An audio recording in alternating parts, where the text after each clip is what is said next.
Hey everybody, welcome to New Victory Gardening. I'm Michael, and today just wanted to take a small amount of time to talk about seeds. It's that spring time of year and everybody's excited and wanting to get seeds and get started in their spring gardening. And I thought since it's February, it's more towards the end of February. It's like a rush to the finish. But I thought it would be good to talk about maybe the African American tradition in seed saving, and do it in honor of my grandmother, our ancestors, our families, and also Black History Month. And so that's what we're going to do today. So when you think about seeds for the African American cultural tradition, what comes to mind? Well, for us, very quickly, it's black-eyed peas, it's collards, it's probably potatoes for potato salad. It's corn, used to make cornmeal, so we can make cornbread or just to be eaten. There's some summer fruits that it probably wouldn't be summer if we didn't get them. So in my mind, personally, is peaches. I love them, and if I don't get a good fresh peach off a tree in summer, I oftentimes don't feel like summer has passed. Another one that we love as a family is of course watermelon, and it's not summer unless you've had a nice cold piece of watermelon when it's hot outside. But what are the cultural traditions you and your own family have? Because in the African American community, in the Black community, I'm going to call it from now on, we oftentimes spread things by word of mouth, or it was just a family tradition. And what you find, and I've actually seen people do it, is if you go and you ask different Black people about their family traditions, we're all very much similar, and that's how it became a culture, even though we may be spread apart now. I'm living in California after all. Anyways, before I do that, why don't we tap into the past, or before I get into seeds, why don't we tap into the past a little bit? There were some folks that served as ambassadors of food, and it goes all the way back to folks as we left out of slavery. And so probably the most popular of those is Edna Lewis. I don't know if you can see, but she actually was the daughter of, her father, grandfather were former slaves, and they started a city just after slavery in Virginia. And so they were raised as they were trying to establish a life there, and she had an affinity for food. And so if you haven't heard of her, please go and check Edna Lewis out. She wrote a couple books, and she did a lot of things in life, and there's a National Geographic documentary about her, and there's articles written in food magazines and then updated in food magazines, and so there should be plenty there. But for this book, what she did was she actually elevated that type of cooking. And so when I say that type of cooking, what we consider to be traditional foods now are a lot different than what they prepared then, when they were living out of their gardens and using the livestock that they grew themselves, right? And so if you look over the scope of time, what Black people call African American food or Black cultural heritage foods has changed. And so I like to look at the past. I think it's better that we live out of our gardens more like they did, and there may come a need to like reinvigorate some of them skills. And so she does it seasonally, and it's done by meal, breakfast, lunch, and dinner. And so as you look through the book, pork flavored green beans, have you all ate those in the summer? So you butcher a pig, use what you have there, and whatever summer vegetable you're growing, put a little pork in it. It's a technique, huh? So use a piece of meat to flavor and season a vegetable that's fresh and freshly prepared. Sugar cookies, wild blackberry jam or jelly, corn muffins, but these were corn muffins made from corn that you ground yourself. So you would go to a mill with corn or get it from a mill and make corn muffins. Let's see what else. Steamed lamb. They ate a lot of lamb because they raised lambs, and lambs were easy to raise. So in addition to pigs, they also raised lambs. Bread pudding. We see bread pudding there. Let me get one more. Here's the good old caramel pie. In this book, which this book is more of a culinary book, they foraged as well. So they foraged spring greens, and they also, there's wild mushroom recipes. So morel, puffball, chicken mushrooms, and shaggy manes were all used as food in this book from Virginia that she wrote. And so it's kind of interesting because you wouldn't think of mushrooms being a part of Black people's cultural heritage. But what I think stands out about it is that foraging is a part of Black people's cultural heritage, and eating what the earth provides, or else what you could get out of your garden. And so thank you, Edna. Like I said, couldn't recommend her enough. Why don't we use one more and bring it more to current? There is a well-recognized chef that is on the other side of the country, and he's alive now. He's more modern. His name is Bryant Terry, and Bryant Terry's out of the Bay Area in California. So we bounce across the country from Virginia and New York City to the Bay Area in California. And so what Bryant did was he wrote several books, and I have a couple of them. And so there's this one he wrote. It's called Vegan Soul Kitchen, and his name is Bryant Terry. And so what Bryant did was he took what we considered to be modern Black cooking, soul food, whatever you want to call it, and he just flipped it on its ear. He modernized it by making it vegan. And so there is no part of meat used in any of his cooking, and he put that out just as a way of freshening things up and giving his community a different take on things. And so his book is organized not by meal and by season, right? We kind of didn't eat, we don't eat as seasonally as we do, even though that's why I have this gardening channel, right? Is to get back to people eating out of their gardens. But it is organized, by dishes. So stocks and broths, soups, salads, rice, oats, ancient grains, proteins being tofu, beans, tempeh. And then also, of course, vegetables that are fresh and come out of your garden. And so some of the recipes he did are pretty unique. Oh, he also included drinks. So there's a forward of music, and then there's tea. There's mustard greens and roasted yam as a soup, right? I love mustard greens. There's Cajun Creole spiced tempeh with creamy grits, which is an interesting way of not having meat, right? Because if you think about it, shrimp and grits, well, this is the same idea, just without the meat. And so it gives you options, but using all the same techniques and tools, using nut milks and instead of milk from cows or from animals. Watermelon slices with basil sea salt, right? You want to raise up, take watermelon that's cold, fresh from the garden, and sprinkle basil sea salt on it, right? Or else, if you don't like that, take your Cajun Creole spice and sprinkle that on watermelon. You might be surprised how good it is. Double watermelon and strawberry slushies. Let me get a couple more. So butternut squash and pear soup with toasted butternut squash seeds. I don't know if you like pumpkin seeds, but they add that crunch. He keeps the tradition of using mushrooms, which to me is very interesting because he recommends a mushroom stock. And so all you have to do to make that is to put mushrooms in water and simmer them until the stock turns dark brown. And so it's a lovely thing, and you'll be amazed how good it is. And it doesn't use meat at all, and it still uses that same tradition of preparing a broth or using something like a mushroom with flavor to level up a basic thing like corn or greens or rice, whatever it may be. And so there's some traditional dishes that we had from in the past, and I'm not sure folks know about them. Hoppin' John.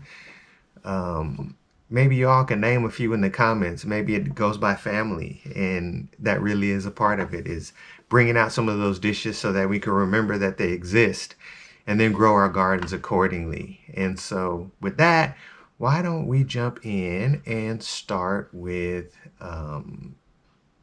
looking at some seeds. And so I decided to use some seed places, maybe some that you've seen and maybe some that you have not seen. And I wanted to do a search as well. I just use Google. So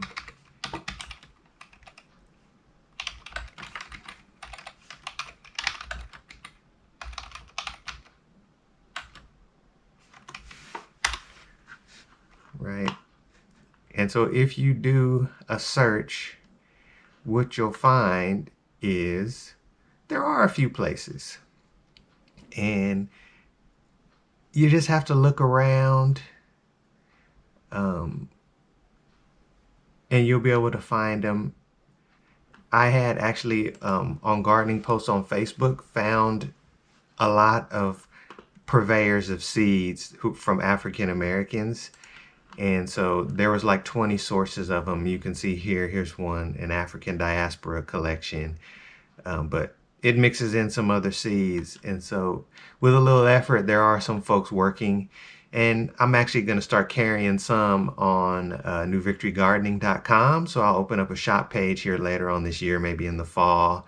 And I'll try to keep some of these available kind of at cost. So if you're ever looking for some of the staple seeds that I'm going to talk about, they'll be available on newvictorygardening.com this year. And so spread it around and you take advantage of it. I do it as a service.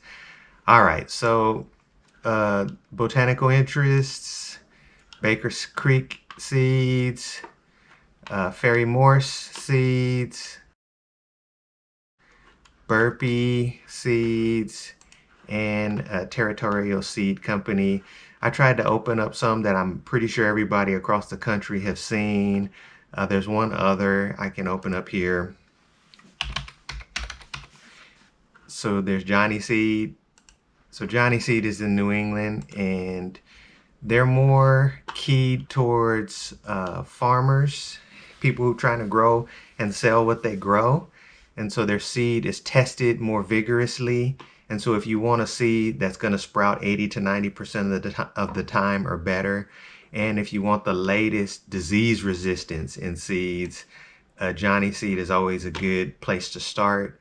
The only thing though is that they are a little more expensive and sometimes just too expensive. But if you have to have your crops grow and be healthy and vigorous, Johnny Seed is often a place that I'll look. And as you can see, they have collards and they sell corn and they sell some other things, but it's really geared towards production. So successful production from hardy and vigorous seed. And so Johnny's I'll add to the list. All right, so seed selection. Why don't we go and look for seed number 1? I'll go to Ferry Morse. Black-eyed peas. Except you won't find black-eyed peas on these websites. Instead, you will find them under another name, and that name is cowpea. And so if you want to find black-eyed peas, you have to look under cowpeas. And usually the larger seed producers will have some version of it. It may not be your best version, but let me show the seed variety that we always grew. It's funny because its name comes from California. I'll go to Burpee to do that. Where's it at? All right, cowpeas, you see. And so the seed that we traditionally grew that was developed has this interesting name. It's called California number 5. And so that's the one you see in stores. It's an excellent plant. You can let it dry like you see in this picture here, or you can eat it as a green bean. And it helps enrich the soil. It's a very versatile plant, and I recommend it. But not all people eat this plant. And so some folks in different traditions just use it as a cover crop. And so sometimes you have to look for it as a cover crop if you have a local seed place and you can find it there. What I like, so Rare Seeds like one up their website, something fierce. So here we go, cowpeas. You see they have some different varieties. If you want to just rely on one, I go California number 5, but you can also try this purple whole pink eye, which is very close. You can eat them green, that are what we call fresh, or you can wait for them to be white, and those are dried. And there's just some great pictures. You see they're sliced as green beans in this picture. And then you see them fresh, and then you see them dry, all in one picture. Okay, what's next? Why don't we go to Ferry Morse and look there. Collards. Let's look up collards. Collards are in the brassica family, so you might find them with brassicas. Let me see. Sometimes you might find them with brassicas, or sometimes you might just find them. Most places have them. There's the classic Georgia Southern big leaf collard green. If you want to grow history, Georgia Southern is the one to grow. It's an excellent collard, and recommend it.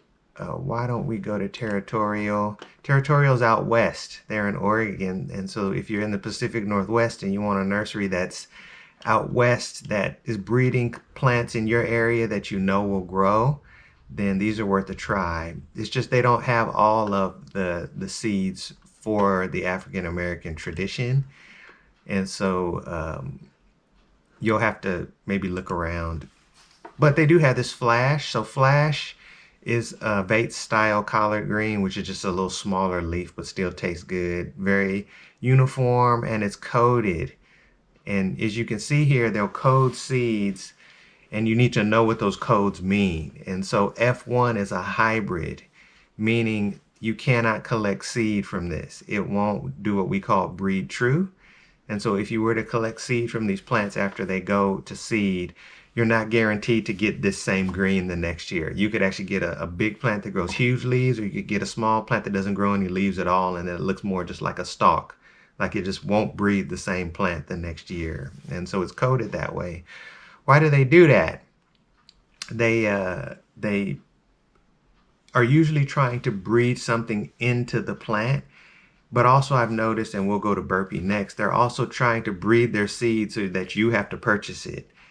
And so you make a hybrid that's disease resistant, that grows really fast and is vigorous, and it doesn't breed true, so you have to actually either take the time to breed the same two parents together to get that seed again, or you have to go back and buy it from the people you got it from.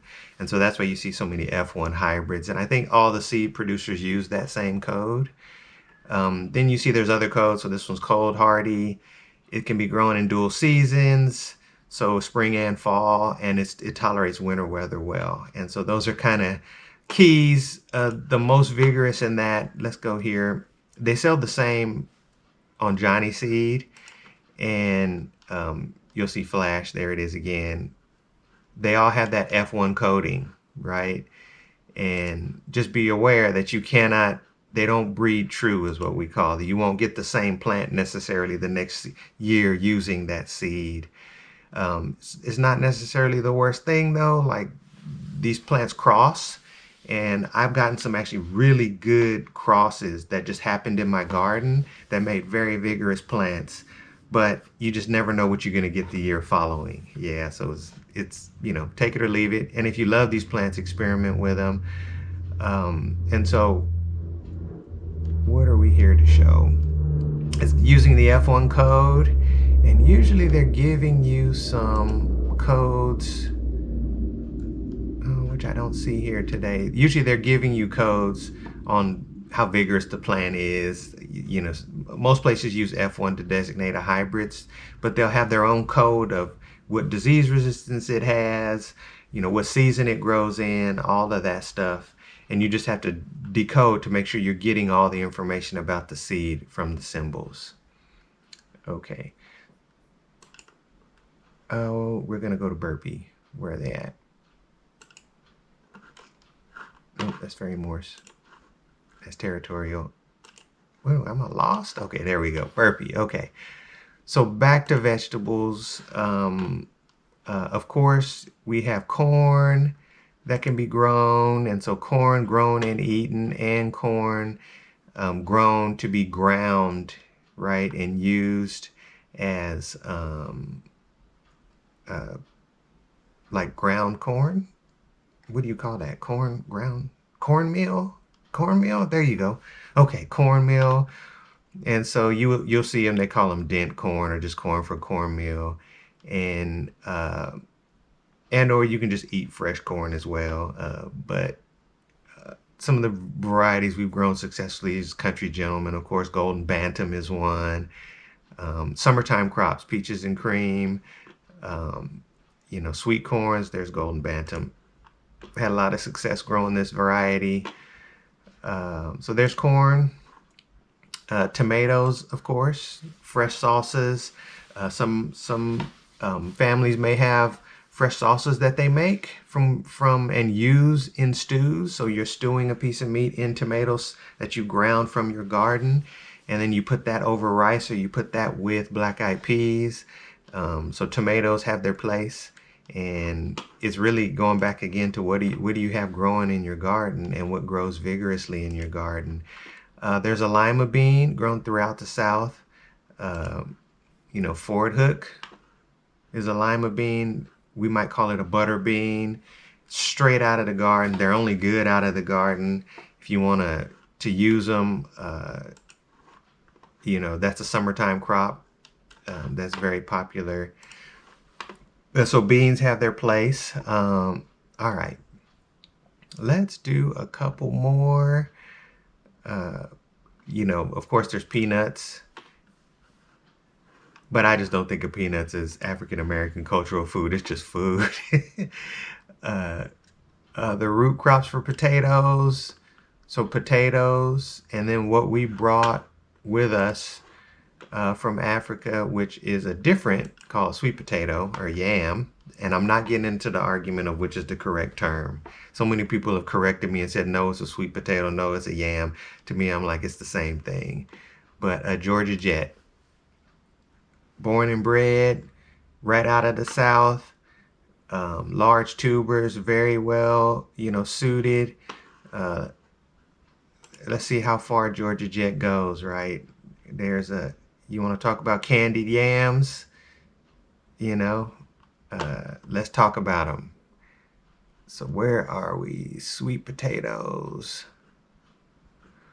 Oh, wow, I don't see them. Oh, that's interesting. I thought they would have had them. I guess not. Let's do the vegetables.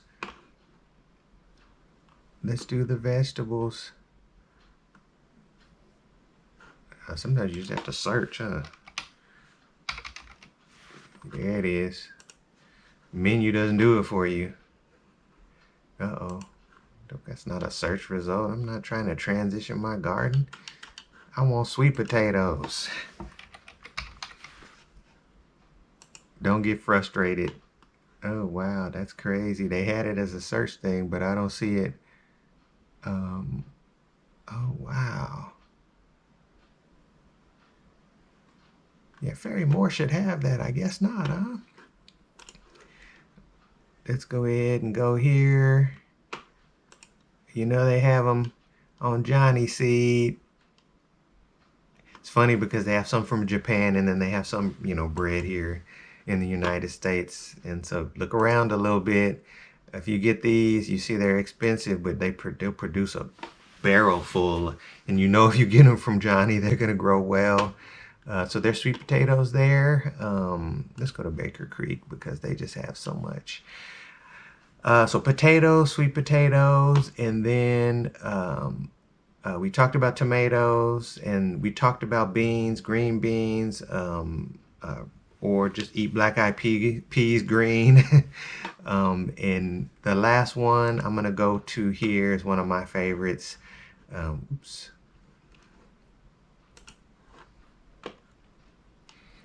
So I'm going to tell y'all, I'm going to give you a secret, okay? This watermelon right here is like, the reason why they put popsicle sticks into this watermelon is because it is sweeter than ice cream. If you get this watermelon and grow it in the summertime and then chill it, it is a beautiful thing. This has been my favorite watermelon for a while now. It's not too big. Some of the watermelons are super big and harder to deal with. It doesn't have a lot of seeds. It has some, but unlike other watermelons, it's not too many seeds, and it is just delicious. And so that's summertime tradition, making drinks from watermelon, eating watermelon, and generally benefiting from it. Once again, this is a crop that comes from Africa and then was brought over with us and by us. Just can't have summer without watermelon. And so with that, I'll talk about one last thing, and that is trees.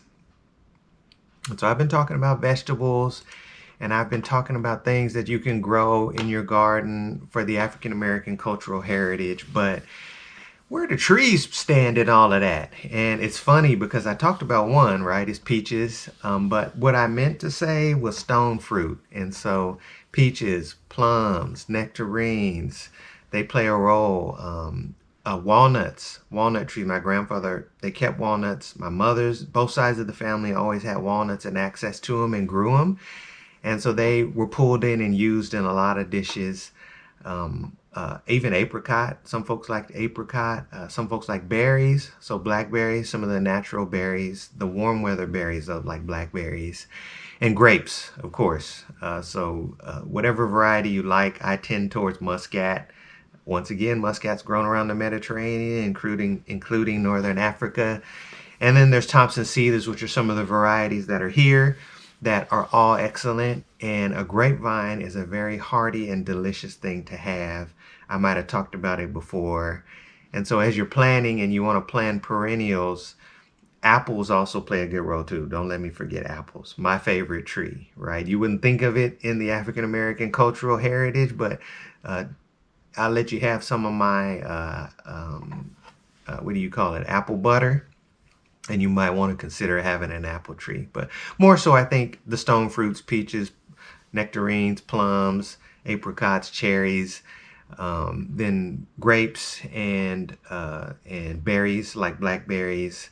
Those would be kind of perennial trees that are used in a wide variety of things, from drinks to cobbler type desserts to breads to whatever it was. And so I think being resourceful and using what's available to you is definitely the African American tradition, and we can pull that today into how we purchase seeds and how we plan.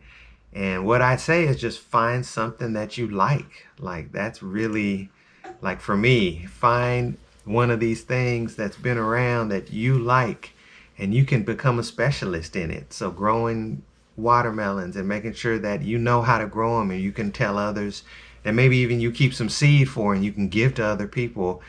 You know, that is the African American cultural tradition, especially when it comes to seeds and planting out gardens. Hey, so I thought I'd end out in the garden today with some seeds, right? And it's a warm day. I think we got a storm coming in a couple days, but for right now it's like warm. And so the plants are really starting to grow their buds in and to take off. And so it's perfect time and a perfect day. And so why don't we look at some seeds that I've kind of collected that I think represent well. There's one that I forgot here, and it's this okra. Okra, y'all. I'm sorry, I don't know what's wrong. I forgot okra. Clemson Spineless is the okra. And so I got that one from Seed Savers, which is another. And another one I forgot are peppers. And so as you can see, there's peppers. I just chose a couple. We grow jalapeno, but cayenne pepper. I like poblano. And then there's herbs. And I got just a couple here. This one's basil. They're really hardy. A spring herb is dill, and then you can use that in things like potato salad or whatever you like. Pick the ones you like, because herbs are garden plants and people grew them, and they're very much a part of cooking. And so, yeah, it's funny when you look at seeds. I got these from they're Italian seeds, but it's the same varieties.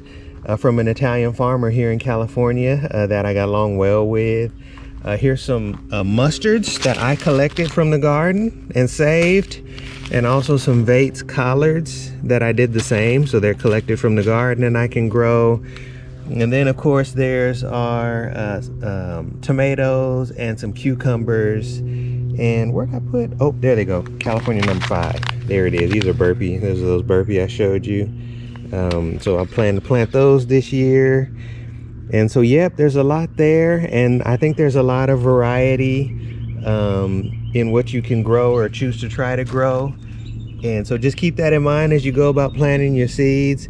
And it's funny, we're a bit of a melting pot. And so, you know, what I consider to be the African American or Black cultural heritage seeds, other people grow. And okra is a great example of that. And so that's a part of American culture and history, that we did take what we liked or the best from all the different groups that came here. That's what makes the country great. And so with that, I think I'm going to end the video.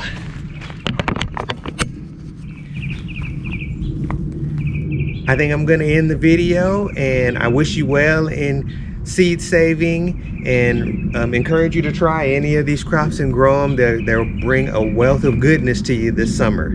Take care until next time.